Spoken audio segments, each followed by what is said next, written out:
Hello YouTube, this is Chris from Baker's Paranormal Services. This is actually my third video I've made today. The other two I had to scrap for different reasons.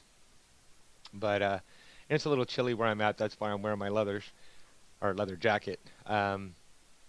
So anyway, the beginning of this week, I want to say it was, when I was over helping my buddy downtown work on his house. We had the radio on and we overheard, heard a couple things Trump was pushing for, and he's not even sworn in yet. And I'll go over those in a little bit. Also, I'm trying to get tickets to go see Trump get sworn in. They're free tickets, but you have to get them from officials, public officials. You can't, like a congressman, a senator, or something like that. You can't just go buy them. I've talked to my local official here, one of them, and she can't, she doesn't know if she can get them for me. She hasn't responded. She told me she'd check, but that's about as far as it's went. So if you can get me tickets, that'd be awesome. There's another YouTuber that wants to go with me to do it, to Washington, D.C., Rebel State Sovereign, and we want to cover it on our YouTube channels. I wish we could live stream. That'd be awesome off our phones, because then we can live stream the event. Anyway, so let's go ahead and get into this, because I got some stuff for you guys.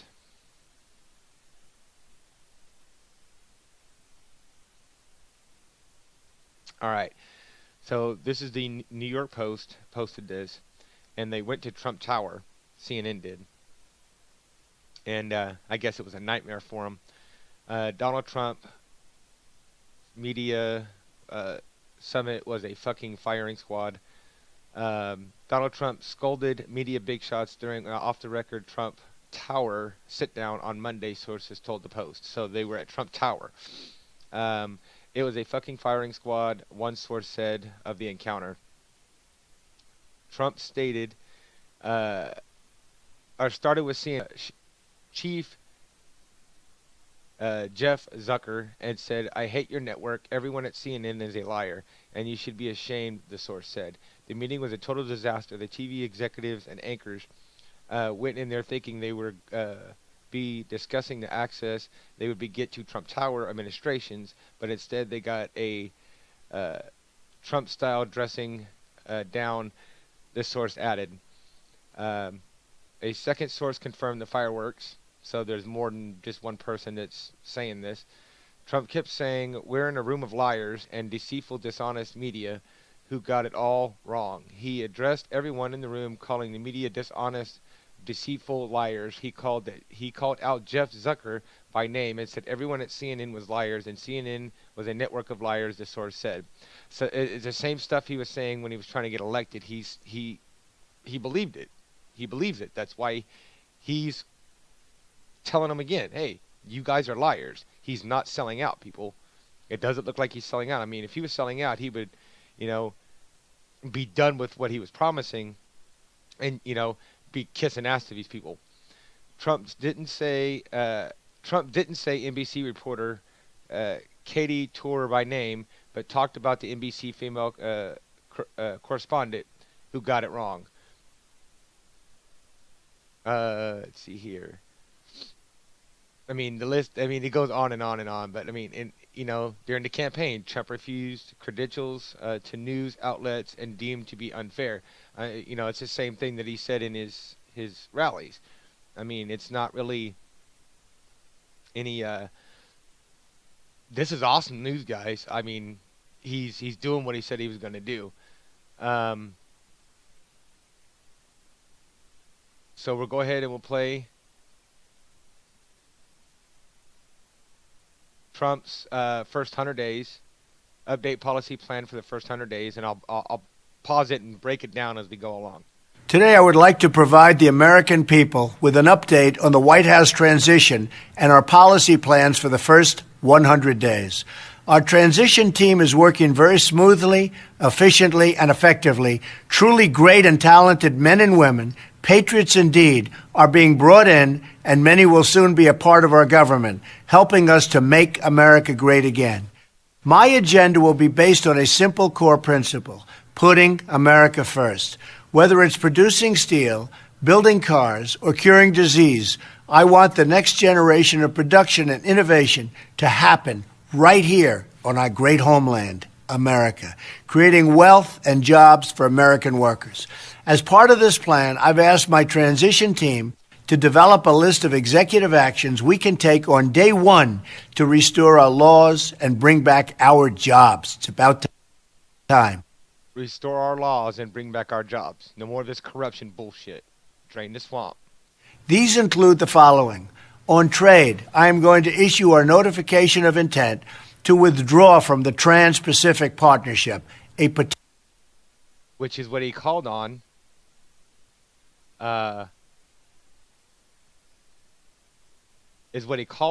in his rallies, calling it the worst trade deal ever. And look, what is TTP? And this is their website. This is ustr.gov. .gov is a domain that's a pretty strict domain that only the U.S. government gets to use. No one else can use it. What is TTP? A Trans-Pacific Partnership. TTP writes the rules for the global trade. Rules that will help increase Made in America exports, grow the American economy, support the well-paying American jobs, strengthen the American middle class. Okay, but why are we giving that? Why have they get to write the rules for global trade, not us? See, that is a horrible idea. Like Trump said, they get to write the rules and we have to abide by it. No, not good. So let's go back over here. Potential disaster for our country. Instead, we will negotiate fair bilateral trade deals that bring jobs and industry back onto American shores. On energy, I will cancel job-killing restrictions on the production of American energy, including shale energy and clean coal, creating many millions of high-paying jobs. That's what we want. That's what we've been waiting for. On regulation, I will formulate a rule which says that for every one new regulation, 2 old regulations must be eliminated. That's huge, people, because with that in play, the powers that be cannot keep piling regulations on us. They're going to have to, the few that are going to be in there, the crooked ones or the Illuminati, they're going to have to be real careful what ones they want to put in. They have to be more selective. And he is going to keep it from happening. Like, I believe in my heart, he's going to be like, no, I don't like that. That's not fair to the American people. That's going to do this. That's going to do that. That's not good. But the ones they get to slip through, the ones that they connivingly slip through, which they're very good at it. They've been doing this for many, many decades. The Illuminati. They're going to have to remove 2 old regulations. So, you get these new you do slip it under the door and you get that under the crack and you get one of them happens to get past Trump. That's not a good regulation. And 2 of the old ones are going to have to be removed, and I believe he's going to be the one that handpicks them. That's just what I think. Or he's going to have his team right there, and I think he's going to be there every step of the way and getting their opinions. So important. On national security, I will ask the Department of Defense and the chairman of the Joint Chiefs of Staff to develop a comprehensive plan to protect America's vital infrastructure from cyber attacks and all other form of attacks. In other words, protect us from foreign or domestic terrorists of any kind, cyber or otherwise. On immigration, I will direct the Department of Labor to investigate all abuses of visa programs that undercut the American worker. On ethics reform. Now, that doesn't mean that he's still not going to deport the illegals, because that was a big part of his debate, his rallies. And I believe that he's going to. If he thinks that there's illegals working at a certain company or a certain business or a certain whatever, he's going to have the right people investigate him. And if he sees they're illegals, they're going to be deported, and the business is going to have to pay for it. I think that's what that means, kind of like what Larry Nichols was saying that we should do instead of building the wall. If you haven't seen that, go check out my other video, what I think on illegal immigration and should we build the wall. As part of our plan to drain the swamp, we will impose a 5-year ban on executive officials becoming lobbyists after they leave the administration, and a lifetime ban on executive officials lobbying on behalf of a foreign government. These are just a few of the Now, that right there is big, because that's another thing he was talking about in his rallies. He thought it was bullshit that these people were, being lobbyists, quote unquote, and to stay in power and to stay in office. And he's saying there's going to be a 5-year ban on that. And he goes, if we catch you doing this for other governments outside of ours, you're lobbying for other governments, you get a permanent ban. There ain't no coming back into our government. That's awesome. Fucking awesome. I love it. Steps we will take to reform Washington and rebuild our middle class. I will provide more updates in the coming days as we work together to make America great again for everyone. And I mean everyone. And you notice he said for everyone. If you're legal, see, he didn't say legal, but his whole thing, and one of his big things for his rallies was illegal immigration. That was his whole campaign. Well, bigger part of it. And he said several times since he's been elected, he wants people here legally. If you're not illegally, you're going to be deported back. And there won't be no one coming back over here unless you want to come back over here legally. And so that's what he's saying. We want to help everybody, but America comes first. If you're legal, you can stay here. Dude, that's so awesome. That again proves to me he's doing exactly what he said he's going to do. Now this is a Clinton News Network about TPP. Trans-Pacific Partnership, also known as TPP. It's a proposed trade deal that would be the biggest of its kind. Unlike NAFTA, which involved just 3 geographically linked North American countries, TPP spans the Pacific. It includes 12 countries, and they make up 40% of the world's GDP, and they account for 1/3 of all of its trade. Like all free trade agreements, a key aim of TPP is to lower or to eliminate thousands of tariffs on a whole range of goods. Some tariffs are eliminated right at the adoption of the agreement, but others are set to phase out gradually over up to 10 years. And negotiators have set schedules for every item. There are 15 different pages just on chocolate. But TPP is not just all about tariffs. Other aspects includes labor provisions, focusing on issues like child labor, minimum wage, workers' rights. TPP's political fortunes have gone up and down over the past few years. Originally, TPP had the bipartisan support of President Obama and Paul Ryan. It's the highest standard, most progressive trade deal in history. It seemed like it would bypass If Obama's for it, it ain't no good. any opposition. The Speaker's a free trader, I'm a free trader, and obviously the President is as well. An effective bipartisan consensus on free trade had emerged since NAFTA, with supporters saying that the benefits of free trade deals, the cheaper goods and increased growth, outweigh the negatives of job losses in the manufacturing industry. But then the election hit. NAFTA is the worst trade deal maybe ever signed anywhere. Donald Trump has made his opposition to NAFTA and TPP a central part of his campaign, saying that it will ship jobs overseas. Bernie Sanders, and then eventually Hillary Clinton, attacked TPP as well, saying no to bad trade deals, like citing depressed wages and inadequate protection from currency manipulation. Lost American jobs to the manipulations that countries, particularly in Asia, have engaged in. That once bright future of TPP now looks not so bright. All right, so anyway, before I close this down, I want to show you guys I finally hit 1,400 earlier today. Thank you guys so much. So let's go ahead and close this down. All right, did you notice that? How after Trump called CNN out and all these other networks, not just in his rallies and his debates and stuff like that, but now since he's president-elect, it's just a little bit of time away before he gets sworn into office. And now they've changed their tune. Just like Hillary did, just like Obama did, and all these other idiots, these other asshats. Okay? We got them on the run. They're scared. Because they know that people like me are the ones that people now are watching and listening to. Not their fake asses. And we finally got a president in there that's calling them out on their bullshit. And they don't know what to do. They're scrambling right now. They're trying to pick up the pieces. They're trying to send their cleanup crews in, if you would. Now, the couple things that I had heard about and on the radio the other day is, okay, we know he's Trump is pro Bill of Rights, the Constitution. So part of his gun thing, his thing was saving the Second Amendment. Okay, and the First Amendment.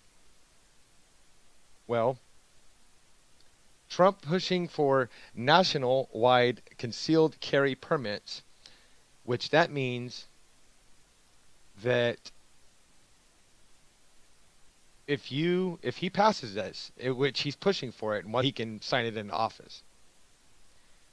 And you probably already live in a state like this. There's a few states that my brother's lived in a couple of them. I believe Missouri's one of them, and there's a couple other ones that once you pass the FBI background check, that you can legally carry a gun without a permit, concealed or otherwise, doesn't matter. Which is awesome. We should all be able to do that as United States citizens. That's going to keep the evil, corruption, and bad people with guns at bay. It's kind of like, look at it this way: if you got your window locked on your car, or your windows up and your door locked on your car, and somebody goes walking by, but they're not normally a bad person, but they fell on hard times. Okay, do you honestly think that glass window is going to keep them out? No, they're going to be able to get. They're going to be able to get in that window if they want to. That locked door is not going to stop them. They're going to look at it and say, "Oh, that door's locked. It's going to be too much problems. You know, I could get seen easy. I could get put in jail. It's not really worth it." They're going to continue to walk away. But the crook, the criminal, okay, he doesn't abide by the same laws and rules, and so he's going to break into the car. Do you see the same? It's the same thing. If we have good law-abiding citizens, all legally armed, and can defend themselves and defend others that are being messed with, that the people that were falling on hard times or maybe thought of doing something stupid to get jumped into a gang or whatever are going to be less likely to attack somebody because now they're armed. They can defend themselves. They can fight back. And not just fight back like beat you up, like fight back, take your life. Now you're going to get your few criminals that, you know, they don't, oh, you got a gun, so do I, or whatever, or you know, they just don't care. And we'll take care of those as needed. But it's going to keep a lot less people being retarded. If you notice, the gun-free zones are the ones that have the most violence and the most criminal shit going on, and the more muggings and the more rapes and the more house break-ins and car break-ins and murders and whatever. And you get the places that are strong gun carry law states or towns, and those are the ones with the less criminal backgrounds. Those are the ones with the less criminal happenings. So I'm down Trump's doing this, because this again is exactly what he said he was going to do in his rallies. All right. Then another one Trump says he's pushing for is to remove gun restrictions like on the assault rifles and the large magazine clips. Again, awesome. Okay? Because the Second Amendment says I'm allowed to carry firearms capable to the military. So as a United States citizen, under the United States Constitution, I have the right to carry assault weapons, if I so choose. And the funny thing about assault weapons is, the word assault means that you harm somebody, you've hurt something, you hurt somebody, you physically have touched them in a way that hurts. That's assault. Okay, well, what's a weapon? Anything that you can use against somebody to harm them, not necessarily kill them, but to harm them. So I could take this clipboard, smack you with it, and now that's become an assault clipboard. That's an assault weapon. You see what I'm saying? That was just part of their gun grabbing. So anyway, I'm going to go ahead and cut this off. I hope you enjoyed it. Rate, comment, subscribe. Thank you guys for all the love and support. And I will see you guys on the next one.